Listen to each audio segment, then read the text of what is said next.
namin sa hapon, sa magandang hapon na pinagdalawin sa amin. Panginoon, nagpapasalamat din po kami sa buhay ng bawat isang narito ngayon upang itaas ang inyong pangalan. Panginoon, patubayan niyo po ang bawat isa ng narito, gayon din po ang magdadala sa amin ng mensahe. Nawa po ay may sa puso at maisaisip namin lahat ng marinig namin ngayong hapon ito. Ito po ang dalangin sa pangalan ng Diyos. Amen.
Sinabi sa kanya ni Yahweh, "Ikaw laban at pinahihirapan ng mga Egipto ang ating bayan. Alam ko ang ilang pinakikis at narinig ko ang kanilang sabi. Kaya bumaba ako upang sila ilisan. Ialis ang Egipto at ihatid sa lupaing mayaman, malawak at sagana sa lahat ng bagay. Ito'y ang lupain ng mga Kaneo, Hiteo, Amoreo, Eldeo, Hebeo at Ebuseo. Narinig ko ang saing ng aking bayan at alam ko ang pang-aabing ginagawa sa kanila ng mga Egipsyo. Kaya papupuntahin kita sa Paraon upang ilabas mo sa Egipto ang aking bayan."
kapatid, sa ating tabi, sa ating lahat at likuran.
Hidalgo ng Panginoon. Welcome po sa ating panambahan ngayong Vesper Service dito po sa ating minamahal na Magil Memorial Church.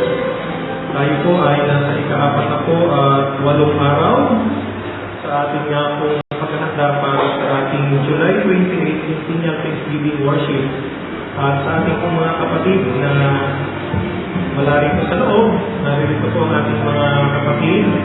Patuloy po na ang kagalaan na kayo ay makasama sa ating pong pananambahan dito po sa Magil Memorial Church. Sa ating po ay panging na daigdig ang ating pong pagkakaisa sa pananampalataya pag-asa at pag-ibig ay patuloy po natin inaalay sa Panginoon. Maraming salamat po sa ating mga kapatid sa France, ang ating pong pagbati sa inyong pong pagkita sa pananambahan. Sa iba pa rin paano po dito sa ating pong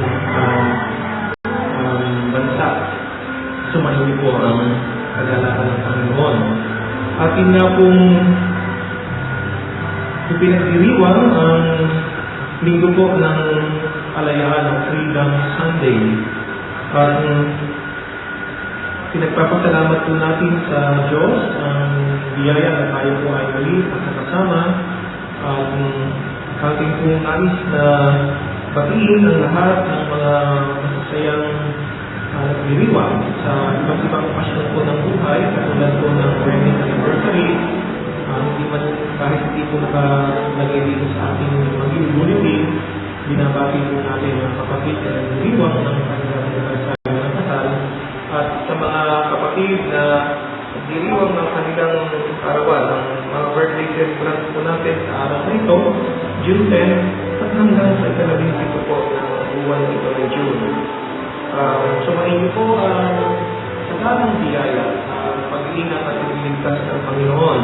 Ngayong araw, mga kapatid na Rowena Nieres, Jerry Lou Umarada, Jocelyn Flores, at doon sa mga hindi po nakapala po dito, patuloy po ang ating pagbati. Ating po ang aawilin ang ligayang natin.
Kahapon ang mga naging kabahagi sa Centennial Commission Medical and Dental Mission. At narinig ko nga po si Dr. Joy Primero. Salamat po sa inyong participation at sa lahat po ng ating mga kapatid na nasa medical profession, health workers and professionals. Purihin po ang Panginoon sa inyong pong buhay. Patuloy po natin sinadalangin na ating pong Magil Memorial Church ay makapag-simula at maging sa itong ma-institutionalize po natin ang ating healing ministry sa pamagitan po ng ating mga kapatid dito at hindi sa ating pong mga kapatid sa pamayanan na bahagi nito sa health service at pag-lingkod sa kalusugan. At ang pasasalamat po ay pinaabot po natin sa Sir Vision Suarez, PDSO, S. Pharma, Nasa Pharma, Solcom, Philippine Dental Association, Dental Chapter, mga nakisa, mga doktor, dentista, nurses, medtech at mga volunteers. Dinala po natin kahapon ang Medical and Dental Mission at Dental patients po. Ang nag-avail po ng service ay 5 po at medical naman po ay nasa 200. Kaya marami po. Yun po yung nakatala kahapon ng mga nagsipapuntahan po dito. Kaya purihin po ang Panginoon sa pamagitan po ng ating pong kapatiran sa panahon ng ating pong centennial preparation at bahagi po ng ating pagpapasalamat sa Panginoon ang pagkakaroon po ng medical mission. Sa ating pong lahat ng mga ama, sa darating na linggo po, June 17 ay Father's Sunday at ito rin po ay centennial Sunday natin. Makita-kita po tayo ulit ang mga ama ng sambahayan sa ating pagpapasalamat sa susunod na linggo. At paanyaya po sa ating Reformation Program. Kasi simula na po ito para sa year June 2012 hanggang May 2013 at makipag-ugnayan po lamang sa ating church office o sa amin po. At magsisimula po ang Lay Information Program sa July 13 hanggang 14 at ang venue po ay sa Mississippi Chao. Ito ay Chao na Quezon. Meron na pong nakipag-usap sa akin ng isang araw na dalawa natin mga kapatid. Ang ating pong proseso dito, pinasusulat po natin sila ng kanilang letter of intention. Sila po ay magbahagi ng Reformation Program. At ipanalangin po namin na sila ay magtuloy-tuloy para maging mga Japanesa o mga church workers o pastor. Kanina pagkatapos ng pananampahan, mayroon din po makipag-usap muli. So, sa ngayon po, may 3 na po tayo na kapatid na interesado po na sumailalim sa Reformation Program. Ito po ay open sa ating lahat. Sa mga nais po na ang kanilang kasanayan, ang kanilang kaalaman, ang proper orientation, tungkol po sa Education for Christ na Christus at sa ministeryo po ay lalo pong madagdagan. Ito po ay meeting para sa mga lay person. Kaya po, pinag-aanyaya po natin na bukas po ito sa ating lahat. Subalit, ito rin po, pinapaalala natin ay requirement. Kung nais po na maging pastor, maging diaconal minister, pinakila-graduate po rin po sa Reformation Program. Salamat. Pagkat sa 3 po na nagpahayag ay nadarama nila yung pagtawag ng Panginoon upang maging mga nagagawa sa labasan ng Panginoon. Ito panalangin po natin ang 3 na ito. Ito, 2 babae at isang lalaki. Ang madami ng babae.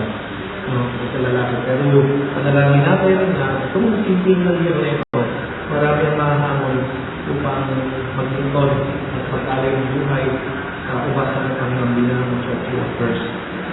Amen. At yung ating pong pinag-aanyayan sa darating na Martes, ito po ay Independence Day, June 12, meron po tayong G12. So G12 for June 12. Kaya anyayan po tayo lahat upang makiisa at dumalo sa step G12. Ito po sa step G12. Ito po ay Strategies for Transformational Evangelism Program. So, sa pamagitan po ng step G12 ay ating pong binidevelop yung ating discipleship, yung ating evangelism. Kaya makikita po tayo dito sa araw ng Martes sa 8 ng umaga hanggang sa 4 ng hapon. Pero po tayong mga resource person, facilitators na magmula po sa konferensya ng Team Pagulong at Tagalugan o PTPJ, sila po ay sina Reverend Chris Bahia, Reverend Luis Maldonado, Reverend Arthur Antonio, Reverend Samuel Baroja, at ilang pa po mga pastor at mga lay person. Sila darating dito bukas ng gabi. Kaya po, mahaba tayo makakapagsimula sa Martes. Bukas pa lang ng gabi natin dito na po sila. Purihin po natin ang Panginoon at patuloy na pinalangin ang kanyang pagkakabay sa atin at ang patuloy na naman na pagsunod natin at pagpapasalamat sa kanyang na po kabutihan. Ang ating pong halagang pumasok, ito pong last Sunday, June 3, ay narito po sa ating magiging bulitin. Muli ng Panginoon sa ating pong patuloy na pagkakaloob ng mga ating pong pananalapi sa pagkakabuyog ng ating pong ministry. At ating pong sound group, control group, itong video at audio po natin matapos na po.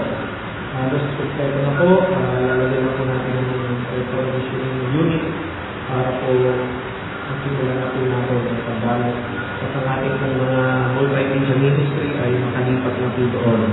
Pero kasabay po niyan, pinananawagan po natin kung may mga kapatid tayo ng mga puso pagdating sa multimedia ministry ay inaanyayahan po na makipag-ugnayan lamang po sa ating church office o kaya naman po ay may kapatid na Honey Lord Caballero. Siya po ang pinaka-team leader ng ating multimedia ministry. So meron na po silang tasking, at regular po na pupulong at mag-i-invite pa rin mag-i-invite po nakarating sapagkat yan po yung ating i-schedule ng kanilang mga oras ng pag-i-report sa umaga, sa vesper, at iba pa mga activities ng ating po kapatiran. Ang ating pong centennial update ay kasama po ng ating maging bulletin. Iuwi po din natin ito at magabayan po tayo sa lahat ng ating ay po lahat ng magsabi ng Amen.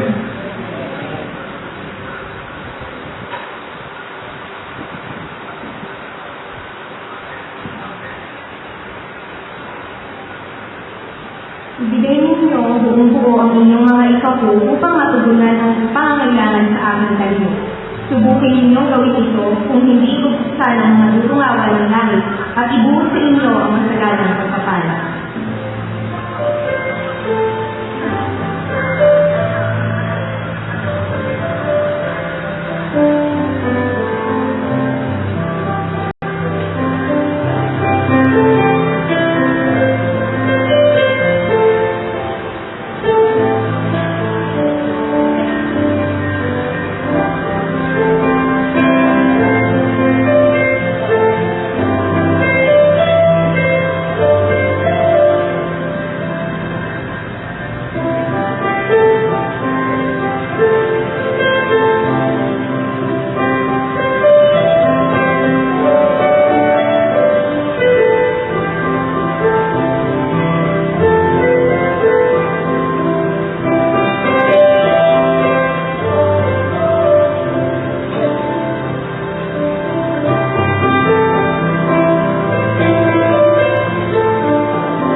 Pagpalain niyo po ang bawat kamay na sa loob nito at nawa ang bawat salapi na nasa ito ay makatulong upang mapalawak ang iyong sarili sa lupa. Ito po ang aming dalangin.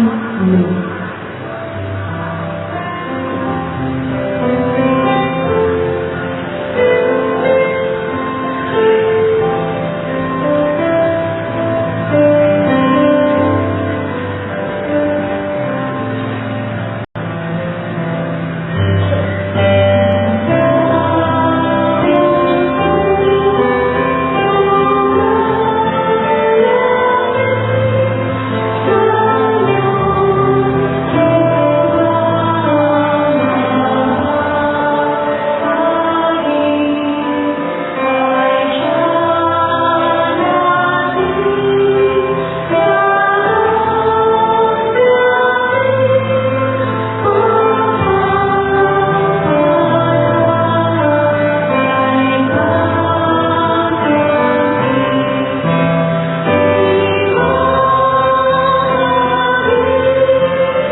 presensya sa loob ko ng santuario ito at gayon din naman po sa buhay ng bawat isa sa amin. Lubha po ang napakahalaga ng mga sandaling po ito sa amin pong muli na pagsama-sama at nakatipon sa gabay ng banal na Espiritu upang matagpuin kayo sa pananabahan sa Espiritu at katotohanan. Aming Panginoon, aming Magulang, aming Ama, aming pong tagapagligtas. Napakabuti po ninyo. Tunay na ang inyong katapatan, ang inyong pag-ibig ay nananatili. Sa ating na pong pagdulog sa inyo sa banal na pananabahan ito, nadarama po namin sa napaka-dakilang kaloob ninyo bilang ito ay inyong pagpapala para sa amin at sa buong pamilya. Ito po ay ang biyaya ng kalayaan. Opo, malaya kami na nakakapanambahan. Panginoon, ito at ang marami pa po na kalagayan po namin sa buhay ay bahagi ng inyong pagkilos sa kasaysayan. Kayo ang may kontrol at nasa inyong mga kamay ang pagdaloy ng buhay at ng kasaysayan.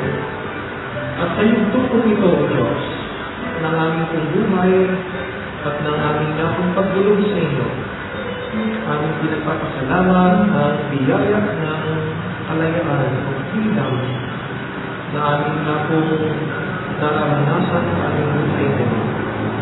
Aming pagdulog sa inyo, sa inyong paanan at sa trono ng inyong biyaya at walang magkakalwalhatian, kinikilala po namin ang Diyos ang aming pong buhay. Ang aming pong mga nagagawa ng lahat ng pagkakasala, pagkukulang at pagmamalabis laban sa inyo, laban sa aming mga pagkabuhay, laban sa isa't isa at kabahagi na inyong sarili, Panginoon. Buong kapakumbabaan sa kami na sinulong sa inyo, ang inyong biyaya at pagpapatawad, ang inyong pagigawad sa amin, ipatong niyo po ang inyong mga kamay sa aming mga ulog. At tatanggapin po namin ang inyong mga pong pagpapadama ang Panginoon ng inyong kapatawaran. Bilang Diyos, napakarami na namin pinagpapasalamat. Tinataas po namin sa pamagitan ng aming kainitin ng mga panalangin. Ang inyong mga po pagdadagdag ng taon sa pagsapit sa kaarawan.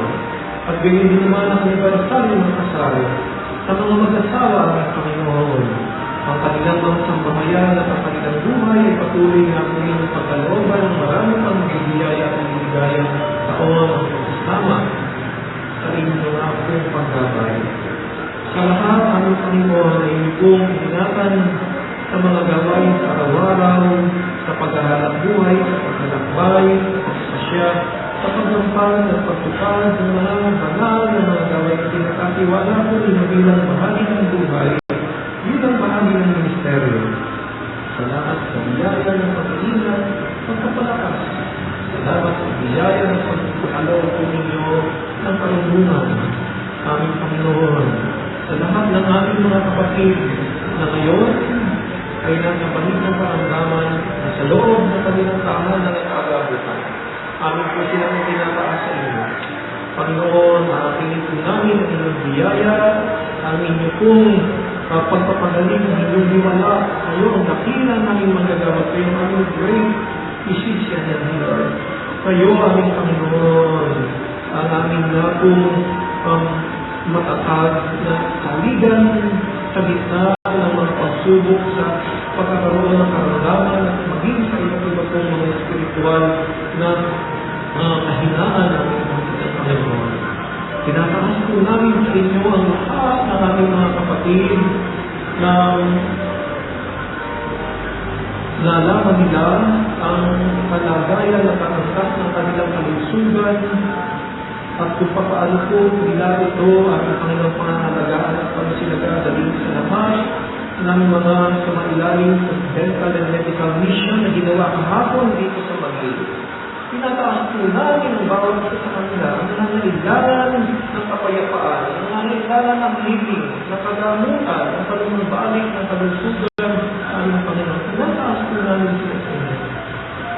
Panginoon, ang mga gamot, ang mga doktor natin, at ang inyong pong mga anak na ginamit para malapakan sila ng lunas at makamdaman ang kanilang kalagayan pang kalusugan. Panginoon, patuloy na yung pagpapalagin.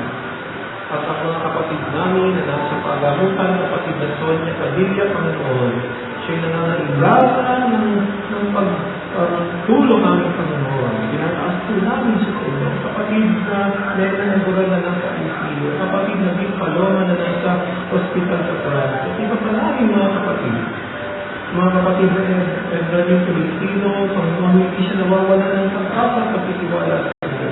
Panginoon, pasok mo sa kanilang kapakayaban ng pananampalataya at pagsunod sa inyo. Marami po namin mga mahal sa buhay at mga kaibigan, mga kapwa, sila na nasa aming puso at isipan, tinataas po namin sila sa inyo. Ito po aming Panginoon.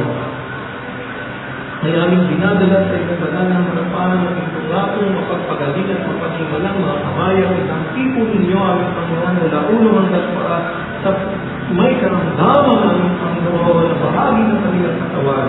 Aanginin po namin ang inyong pagpapagaling, aanginin po namin ang inyong himala, Panginoon.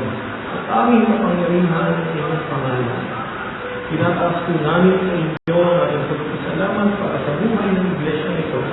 Sa iba't ibang ministeryo, sa katapatan ng aming Panginoon, ng inyong mga anak, sa kanilang pamumuhay, sa paglilipod sa araw-araw, sa loob ng tahanan, maging sa malawak na pamayanan ng mga magulang, ang mga anak ng Panginoon, ang mga lolo, mga lola, ang bawat isang bahagi ng tahanan ng mga kasambahay.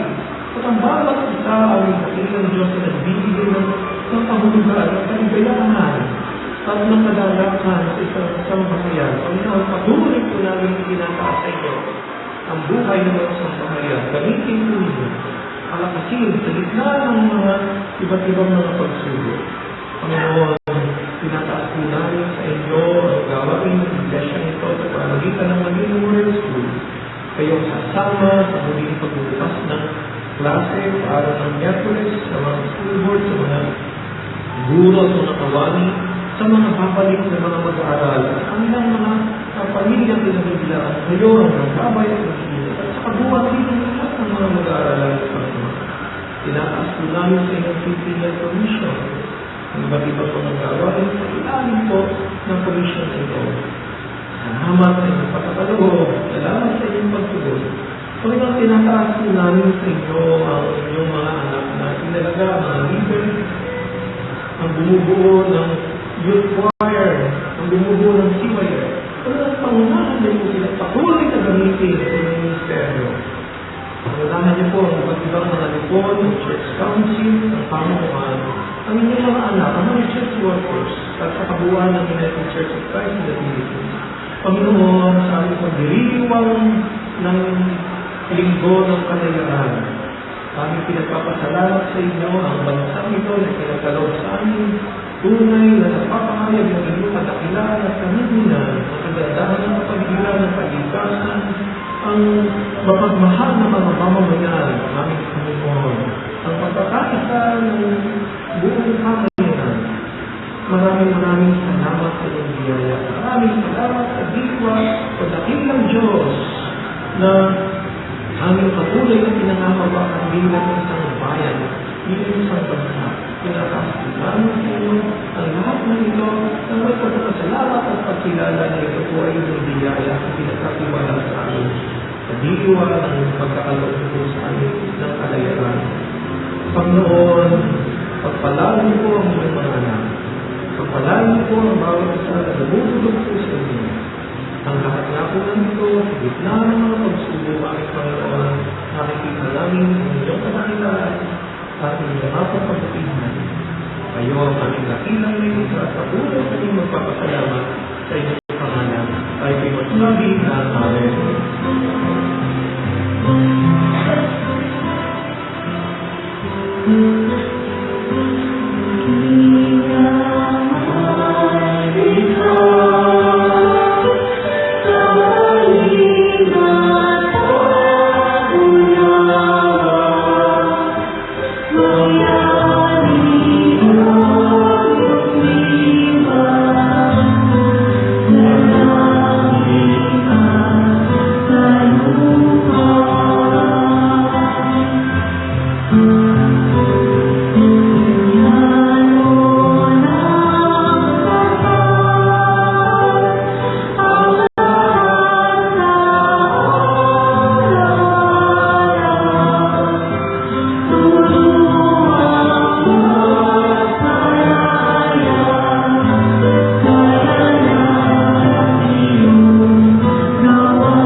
Pagbasa tugulan po ay matatagpuan sa Palaghoy 5 verse 1 hanggang 20.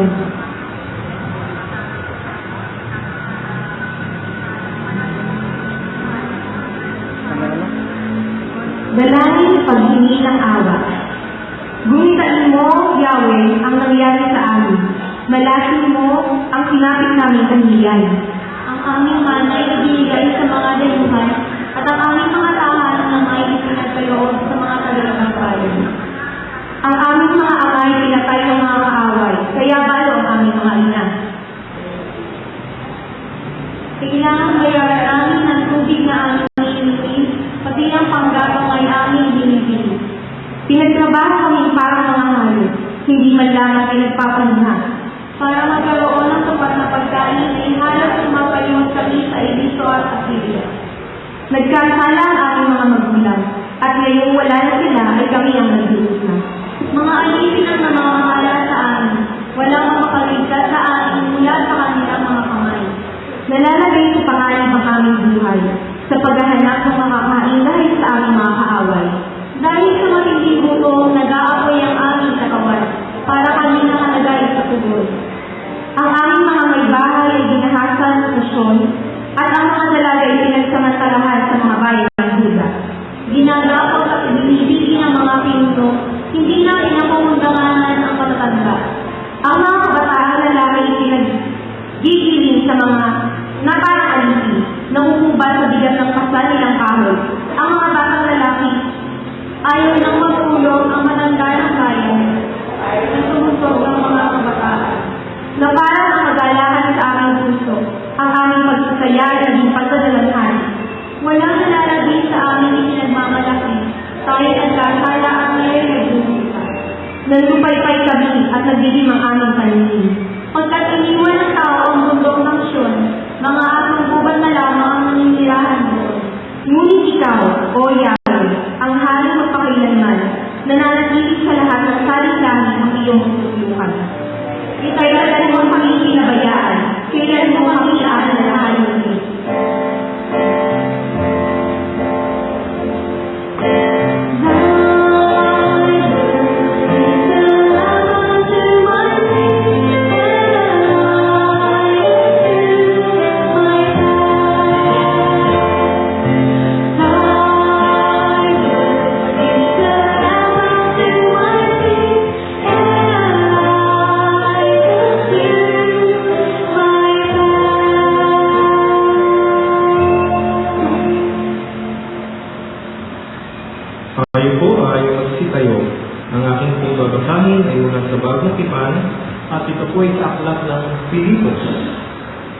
Pilipos, Kabanata 4, ang talata ay 4 hanggang 16.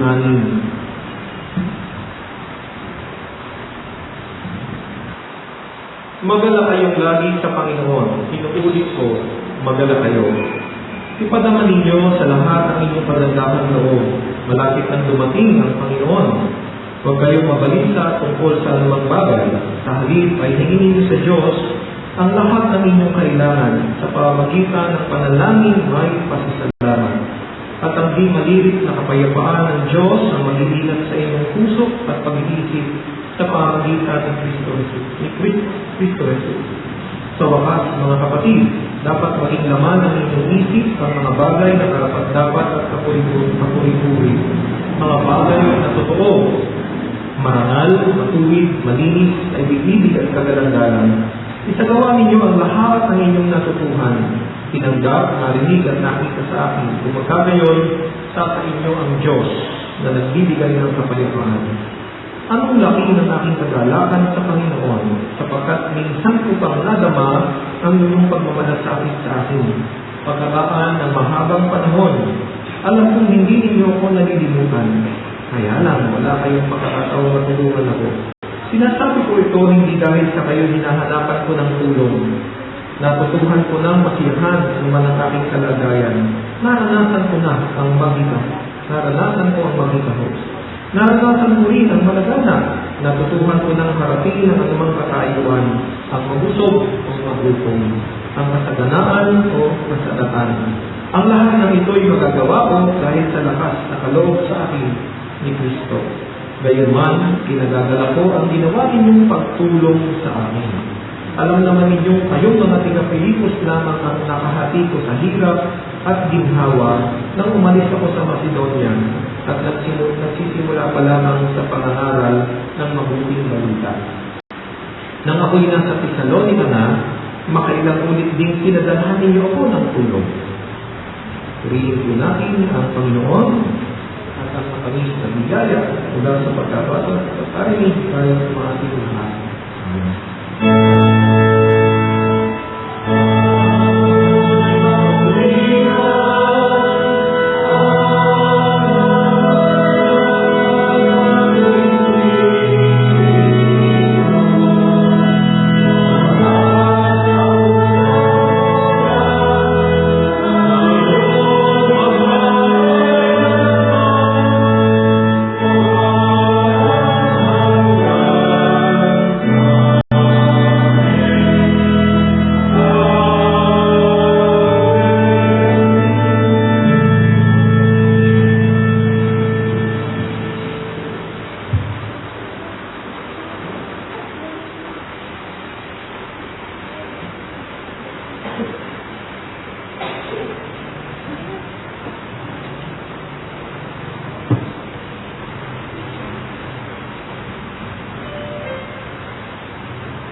God is good.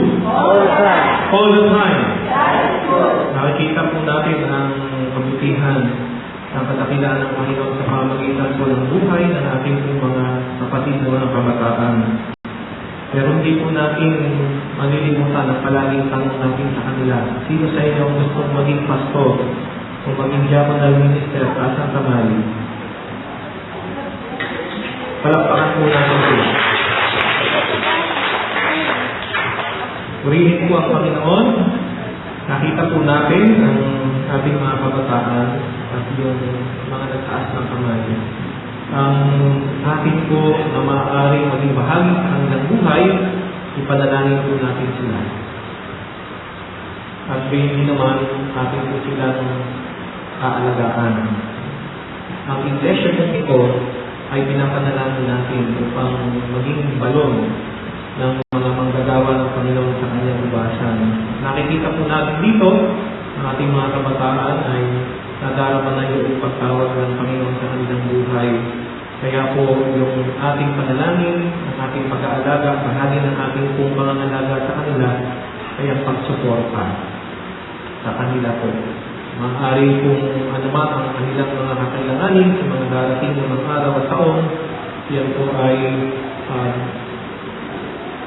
gagawin ng ating pong kapatiran at yung pong patuloy na ating pong pagtataguyod sa kanila at bahagi din ng ating pag-aalaga sa kanila ay yung kayo ay patuloy na bibigyan ng mga gawain na ay bibigyan ng mga gawain sa Panginoon sapagkat yan ay bahagi ng paghubog sa inyo. Opo, purihin po natin ang Panginoon sa kanilang buhay. Sabihin po natin sa ating katabi, sa ating mga katabi, sa ating mga kapatid, sa ating tabi. Scarborough Shoal ka ba? Ano pong sagot natin? Bakit? Ulitin po natin. Scarborough Shoal ka ba?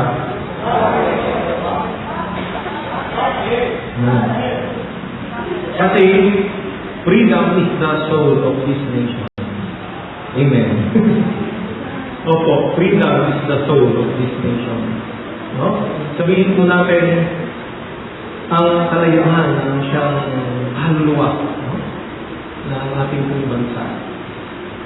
Ngayon, ating pong nadadama ang kahalagahan niya kung wala pong kalayaan ng ating bansa, walang kasarinlan, walang freedom, tunay na malungkot ang ating pong buhay, ang ating espiritu ay tunay na hindi natin nadarama ang ating pagkakaisabing ng isang bansa at mamamayan. Kaya sabihin po natin ang sabay-sabay ang Blessed Freedom Sunday.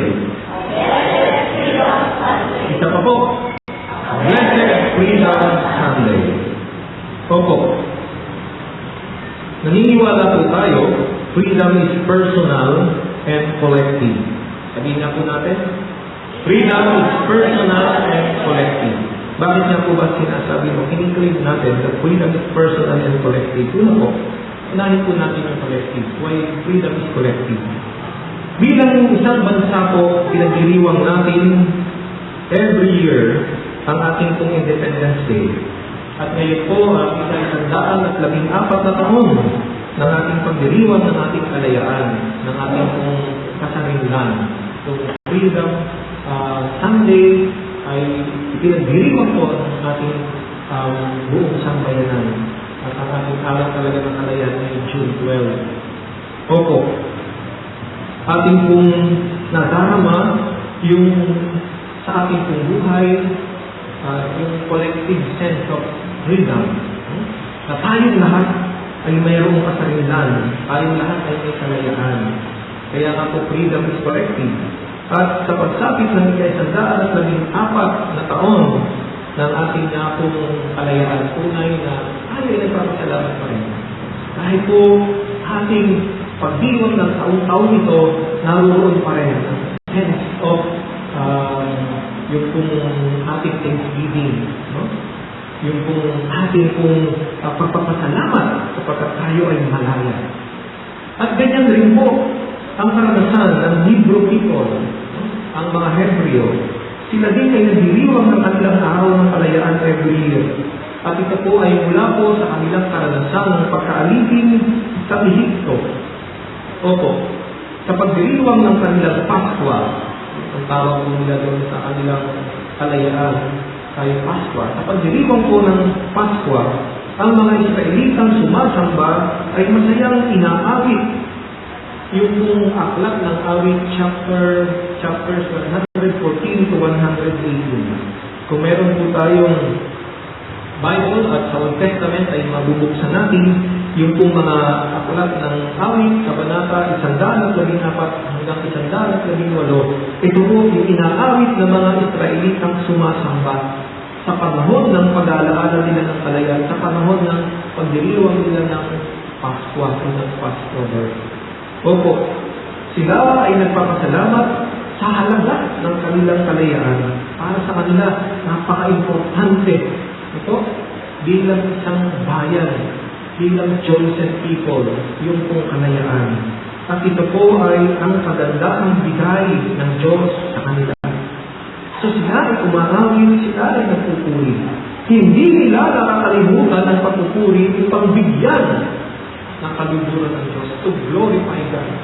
So yung taon-taon na ginagawa po nila na celebration ng Passover o ng Paskwa ay upang bigyan ng kaluburan ng Diyos, to glorify the name of God. Bilang isang bansa. Para sa kanila, ang karanasan ito ay isang madamdaing galak ng kalayaan. At hindi po napapawi sa kanila yun. Kahit mismo ang ating Panginoong Jesus, nung nag-celebrate po sila ng Paskwa, pagkatapos po nila na makapag-celebrate, umawit sila ng himno. Doon po sa Ebanghelyo ayon kay Mateo, Kabanata 26, ang talata ay 30 po, ng ating pong bubuksan, Matthew chapter 26, verse 30. Umawit po ng himno ang ating Panginoong Jesus kasama ang kanyang mga alagad pagkatapos na ipagdiwang nila ang Paskwa. Ibig sabihin, mismo ang ating Panginoong Jesus, hindi nila nalilimutan at bahagi ng kanilang collective experience, bahagi ng kanilang sama-samang karanasan bilang bahagi ng mga pamilyang Israelita at bilang bahagi ng bansang Israel ang kanilang pagpapasalamat sa araw ng kanilang kalayaan. So freedom is collective. Ang kalayaan ay personal. Freedom is personal. Bakit po natin sinasabi that freedom is personal?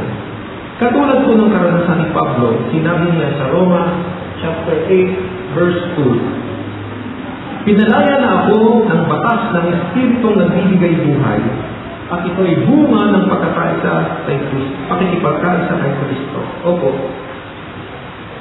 Si Pablo po ay mayroong karanasan na kung saan dumating sa kanya yung pong kalagayan na kanya nga pong nadama ang tunay na kahulugan ng kalayaan. Kaya freedom is personal. At sinabi po niya kung ano po ang naging dahilan kung bakit kanya pong taos na taos sa kanyang buhay yung kanyang pagdama sa kalayaan. Ang sabi po niya sa patotoo sa kanyang sulat sa Roma 8 verse 2, ulitin ko po, pinalaya na ako ng batas ng Espiritong nagbibigay buhay. At ito'y bunga ng pakikipagkaisa kay Kristo. Opo, tayo po lahat.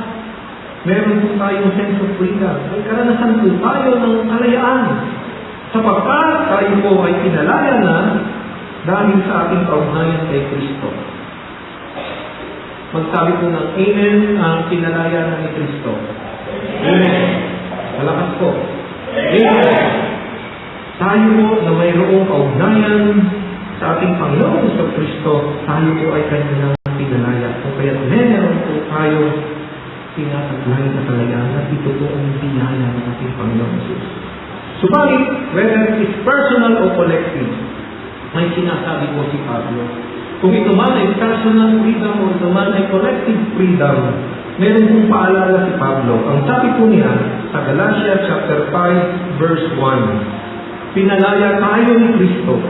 Magpakatatag na kayo at huwag lang paalitin ulit. Pinalaya tayo ni Kristo. Magpakatatag na tayo at huwag lang paalitin ulit. At ito po ang hamon ni Pablo sa ating Kung tayo ay pinalaya ni Kristo, meron pong challenge of freedom. At ang hamon ng pagiging malaya, ito po yung sinasabi niya, stand firm. Do not let yourselves be burdened again by a yoke of slavery. Do not let yourselves be burdened again by a yoke of slavery. Stand firm. Magpakatatag. Opo. Paano nga po ba tayo magiging matatag? At ano nga po ba ang dapat na pamumuhay o ano nga ang buhay bilang tanda na tayo ay matatag at bilang paalipin-ulit? Paano po tayo ginamuling para maalipin? Meron po akong 7 tagubilin. Meron pong 7 na tagubilin. Nais ko pong ibahagi sa akin. At ito po ay mula sa buhay at mula sa karanasan ni Pablo. Siya po ay dumaan sa pagpapalaya ng ating Panginoon Jesucristo. At ito pong 7 tagubilin na ito ay mula sa kanyang buhay na patotoo at masusumpungan po natin sa kanyang sinulat sa aklat ng Galacia, sa Colosas, at ganoon din sa sulat na sa Pilipos.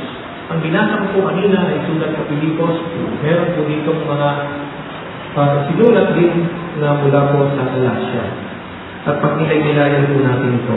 Ito po 7 tagubilin na ito ay ating pong isa-isahin. At gamitin po natin ang 7 letters ng word na freedom. Sabihin nga po natin, freedom. Taksan pa po natin. Freedom! Mas malakas po. Freedom! Gamitin po natin ang salitang freedom.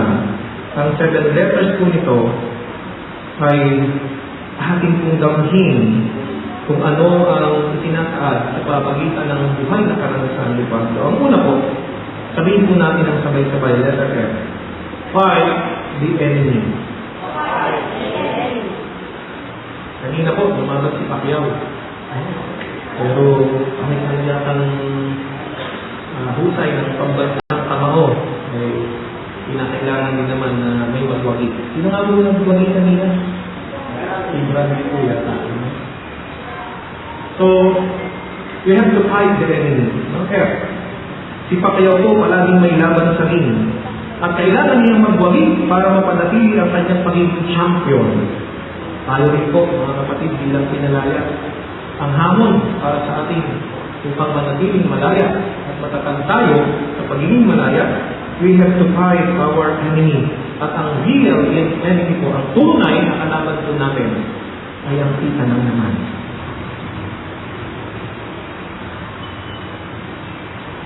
Si Pacquiao po, hindi naman yung kanyang mga boxing opponents sa ibabaw ng ring ang tunay ng kalaban. Pero napagtagumpayan na niya yun. Di po ba? Sabi nga po ay may isang bagong Pacquiao na. Kaya po, kung manonood kayo ng 24/7, The Road to Pacquiao and Bradley fight, si Pacquiao doon ay nagtuturo, nagbabible study. At ito po ay isang bagong Pacquiao. Ibig sabihin, napagtagumpayan na niya. Dahil ang kanyang patotoo, nung hindi pa siya nagtatagumpay sa ating tunay na kalaban, kung ating enemy, kung kita lang naman, ay tunay na naman po na tayo po ay hindi makakaalis sa pagkakalitin. Ang sinasabi po ni Apostol Pablo sa Galacia chapter 5 verse 17 and verses 19 to 21, ito po yung dapat pagtagumpayan ng bawat isa sa atin. We have to fight our enemies. At ang sabi po dito, Galacia 5:17, babasahin ko po at maaaring dinuksan po ninyo, sapagkat ang mga kita ng laman ay laban sa mga ninanasa ng Espiritu, at ang mga ninanasa ng Espiritu ay laban sa mga kita ng laman. Magkalaban ang dalawa ito, kaya hindi ninyo magawa ang ibig ninyong gawin.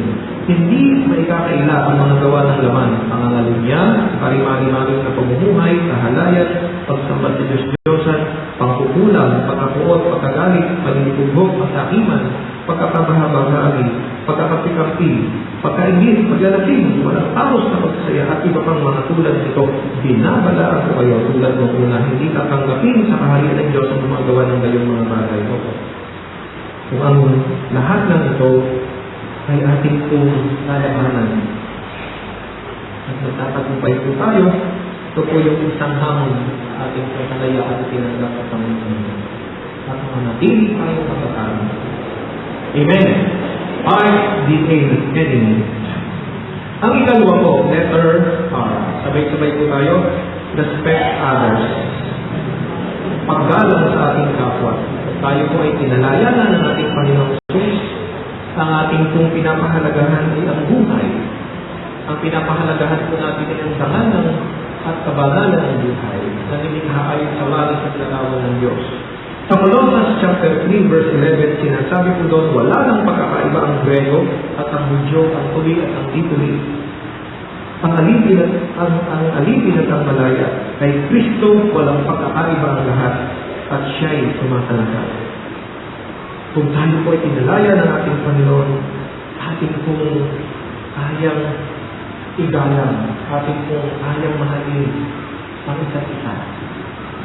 Opo, ito po yung isang hamon sa pagiging malaya na natamo natin mula sa ating Panginoon Jesus. At ito po ang kalagnasan ni Apostol Pablo. Naroon ang kanyang paggalang. Dati-dati, meron siyang talang patibayan at hiningin ito doon sa Sanhedrin upang ang sino man na hindi kaalim ng pananampalatayang Hudyo at yung kung sumusunod sa ating Panginoong Jesus ay niyang sinusutil, hinuhuli, dinadakip, ikinukulong. Pero noong siya po ay pinalaya ng ating Panginoong sa Kristo at maging alipin siya ng ating Panginoong sa Kristo, naroon po yung paggalang sa buhay. Karang sabi ko, wala nang pagkakaiba ang Grego at ang Hudyo, ang alipin at ang malaya, ang tuli at di-tuli. Kay Kristo, walang pagkakaiba ang lahat. Opo, respect others. Ang ikatlo po, letter E. Encourage others to be thankful all the time. Kailan po ba tayo huling nagpasalamat? Sabihin nga po natin sa ating katabi, kapatid, salamat. Ano po ang tugon natin? Thank you. Thank you. Amen? So ito po yung paalala ni Apostol Pablo. Encourage others to be thankful all the time. Alam niyo po, si Apostol Pablo, nang sinulat niya yung Filipos, meron po siyang pinagdaraanan. Sabihin nga po natin sa ating katabi, kapatid, ano po yung pinagdaraanan? Ano ba ang pinagdaraanan natin sa buhay ngayon? Ang bawat isa sa atin ay mayroong pinagdaraanan sa buhay. Alam niyo po si Apostol Pablo, nang sinulat niya itong sulat niya sa gubilin sa mga taga-Pilipos, sa mga Kristiyano sa Pilipos, nakakulong po siya. Nakakulong, nakabilanggo.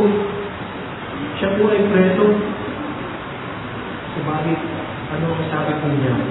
Encourage others to be thankful all the time. Kahit sa gitna ng mga pagsubok at kahirapan sa buhay. At ano po ang sabi niya sa Filipos, Kabanata 4, Talata 6? Aking pong inahayahan tayo na buksan natin yung Filipos, Kabanata 4, at wag na natin sa chapter 4. Ang sabi po, chapter 4, verse 6, ang sabi po dito, huwag kayong mabalita tungkol sa anumang bagay, sa halip ay hingin ninyo sa Diyos ang lahat ng inyong kailangan sa pamamagitan ng panalangin may pasasalamat. Sa pamamagitan ng panalangin may pasasalamat. So, ibig sabihin, ang sabi niya, huwag kayong mabalita. So, anong ibig niyang sabihin sa mga mananampalataya sa Pilipos at ganoon sa lahat ng mga Kristiyano?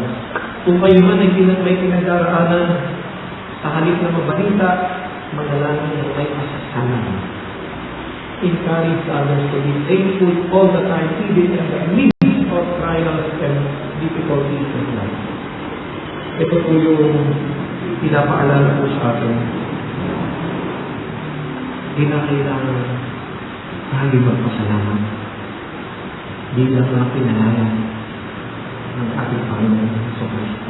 Ang ika-apat po, letter E. Sabihin po natin ang sabay-sabay. Express gratitude for the service and assistance extended to you. Express gratitude. Ano po ang ibig sabihin? Sinabi po ni Pablo sa Filipos, Kabanata 4, ang talata ay 14, mga kapatid. Filipos, Kabanata 4, ang talata ay 14, ikinagagala ko ang ginagawa ninyong pagtulong sa akin. Kailan tayo huling nagpadala ng ating personal text message? Kailan po tayo nagpadala ng maliit na sulat na nakalagay doon na pinapahayag ang ating gratitude? Kailan po natin sinabi ng face-to-face at personalan na salamat sa iyong ginawang pagtulong at sa iyong pag-assist o sa iyong paglilingkod? Opo, ito po yung paalala ni Apostol Pablo. Ipahayag po natin sa ating pong kapwa, sa ating mahal sa buhay, sa isa't isa. Opo. Express gratitude for the service that His hand extended to you. Ang ika-5 po, mga kapatid, ano pong letter ang ika-5? Letter D. Sabay-sabay po tayo. Do more good to other people. Do more good to other people. Ang sabi ko ay more good. Dagdagan po natin ang ating ginagawang mabuti. Dagdagan pa natin ang ating kabutihan sa ating pong kapwa. Sapagkat ang Diyos ay because God is good all the time. Ang Diyos ay mabuti sa atin sa lahat ng panahon. Kung kaya ang ating pong hamon para sa ating bilang mga pinalaya ay lalo pa po natin dagdagan ang paggawa ng mabuti. Sabi po sa Filipos, Kabanata 4, ang talata ay 5. Buksan po natin Filipos 4, verse 5. Ang sabi po doon, ipadama ninyo sa lahat ang inyong kagandahang loob. Sabi po, ano niyo po yun? Nasa loob siya ng bilang buwan. Sabi po niya, ipadama ninyo sa lahat ang inyong kagandahan loob. So, do more good to other people. Alam niyo po, ang isa sa naalala ko, nung kung si President Pinoy ay nagkaroon ng inauguration ng June, parang po ng June yun 2 years ago sa pula tayo. Eh, kinanta po ni Noel Cababon yung pong awit na ako'y isang mabuting Pilipino. Alala ko yun, ako'y isang mabuting Pilipino. At sa awit kong ito ni Noel Cababon, nandiyan pinapakita yung kakayahan, yung magandahang loob, yung magandang hangarin at ang kalooban ng ating pong mga kababayan at ng mga Pilipino. Ako'y isang mabuting Pilipino. Opo, sa pamagitan po ng awit na yun, ang ating nadarama na tayo po ay mga tao at tayo mga Pilipino na may kakayahan na gumawa at ipadama ang ating kagandahan loob sa isa't isa. Bilang isang malalayang bansa at bilang isang mananampalataya sa pinalaya ng ating Panginoon Jesus. Amen. Do more good to other people. Ang ika-6 po, anong letter po ika-6? Sabay-sabay po tayo. Obey or obedience to God's will. Ang pagkalima, ang pagsunod sa kalooban ng Diyos. By doing what is right and good. By doing what is right and good.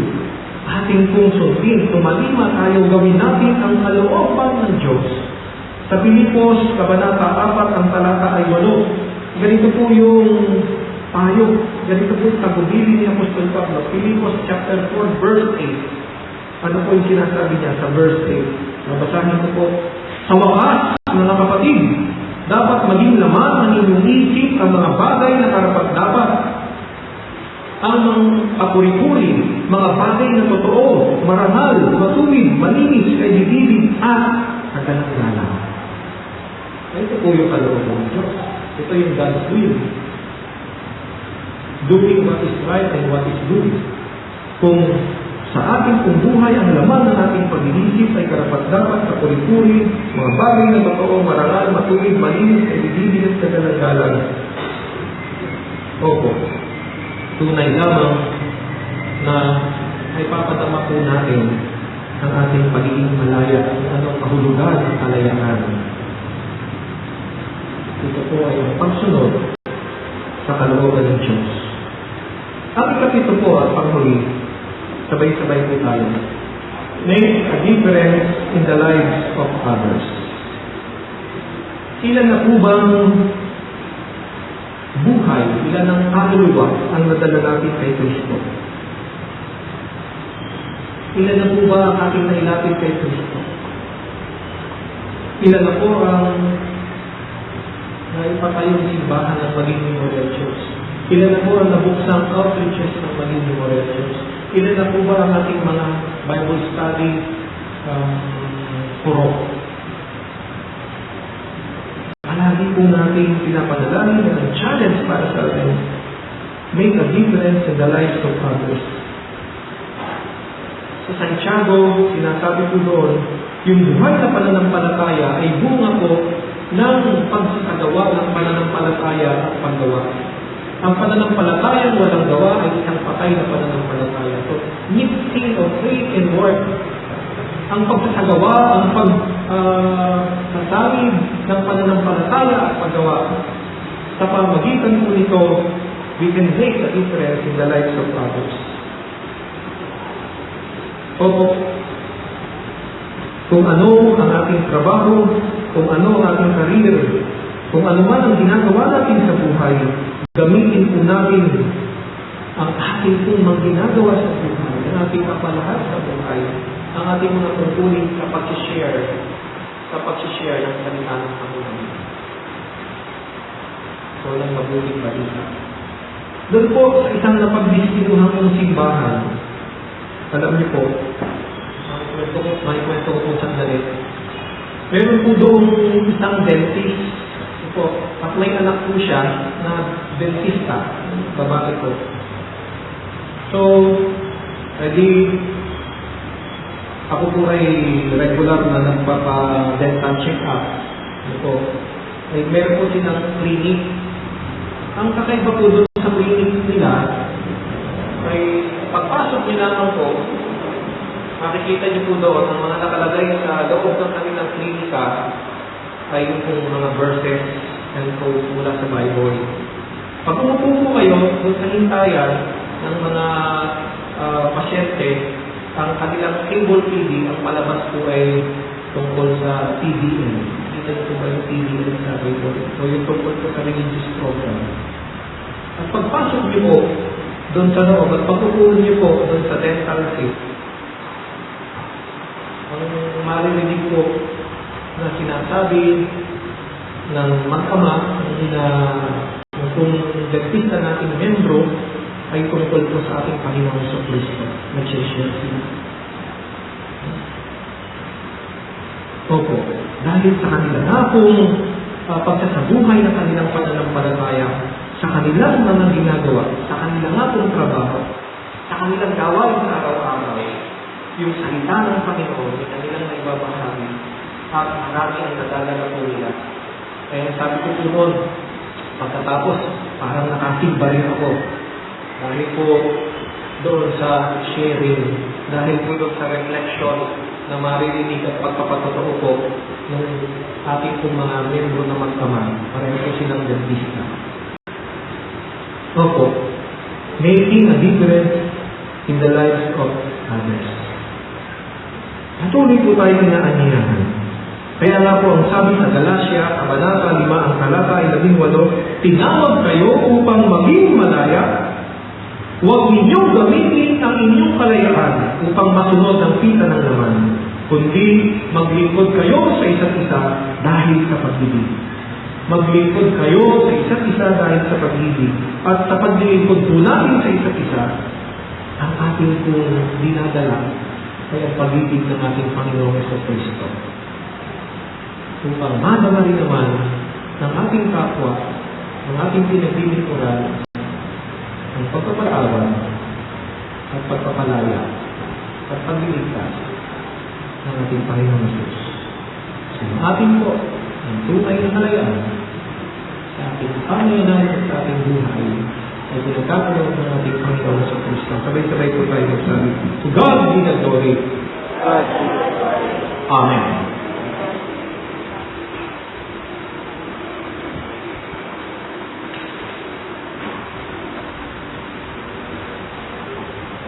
Hanapin natin ang dalawang palahalo.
Salamat po sa inyong wagas na pagmamahal.